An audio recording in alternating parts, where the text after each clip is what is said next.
प्रभु यीशु मसीह के मधुर और मीठे नाम में आज दिनांक 6 मई दिन मंगलवार को आप सब श्रोताओं का हम स्वागत करते हैं। आज के दिन के लिए जो वचन है वो लिया गया है मत्ती रचित सुसमाचार उसका 16 अध्याय 19 पद।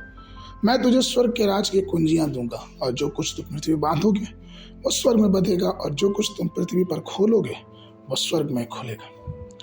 प्रियो, जब हम शैतान और उसके अधिकार को बांधते हैं तो आप इस बात को समझें कि यह अधिकार हमें परमेश्वर की ओर से मिला है। लूका रचित सुसमाचार उसका 13 अध्याय और 11 पद से आगे हम इस बात को पाते हैं कि एक स्त्री जो 18 वर्ष से दुर्बलता की शक्तियों से जकड़ी हुई थी, वो कुबड़ी थी, और यीशु मसीह ने उसे 18 वर्षों के बाद आजाद किया। यीशु मसीह ने यह प्रश्न भी किया लूका 13 के 16 में कि क्या यह उचित ना था कि यह स्त्री जो इब्राहिम की बेटी है, जिसे शैतान ने 18 वर्ष से बांध के रखा था, सब्त के दिन बंधन से छुड़ाई जाए। यीशु मसीह बंधनों से मुक्त करने आया और वही अधिकार उसने अपने लोगों को दिया। वे लोग जो परमेश्वर की बातों पे चलते हैं, वे लोग जो परमेश्वर के वचन को मानते हैं। हम पवित्र शास्त्र में पढ़ते हैं कि परमेश्वर ने मूसा को कैसे निर्देश दिया।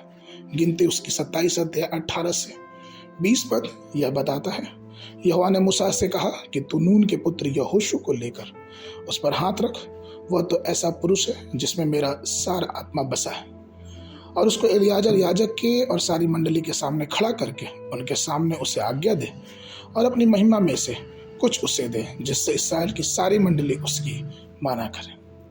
सोचिए कि परमेश्वर की महिमा यहोशू के जीवन में मूसा के द्वारा उपस्थित हुई।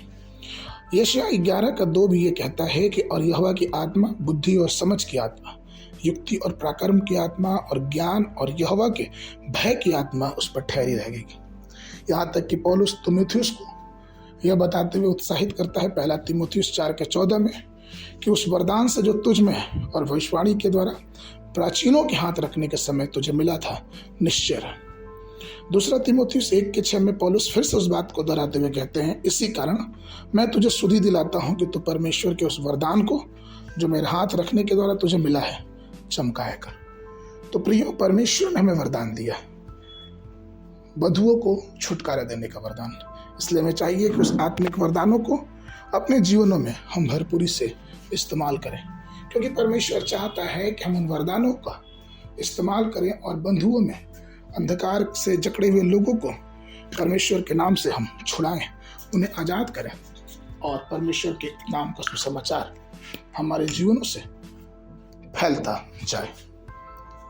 आगे के मनन के लिए लूका उसका 10 अध्याय 19 पद। देखो, मैंने तुम्हें सांपों और बिच्छुओं को रौंदने का और शत्रु की सारी शक्तियों पर अधिकार दिया है, और किसी वस्तु से तुम्हें कुछ हानि न होगी। बाइबल अध्ययन के लिए सुबह के समय 1 राजा उसका 21 और 22 अध्याय, शाम के समय लूका उसका 23 अध्याय 26 से लेकर 56 पद। परमेश्वर आप सबको आशीष दें। सबको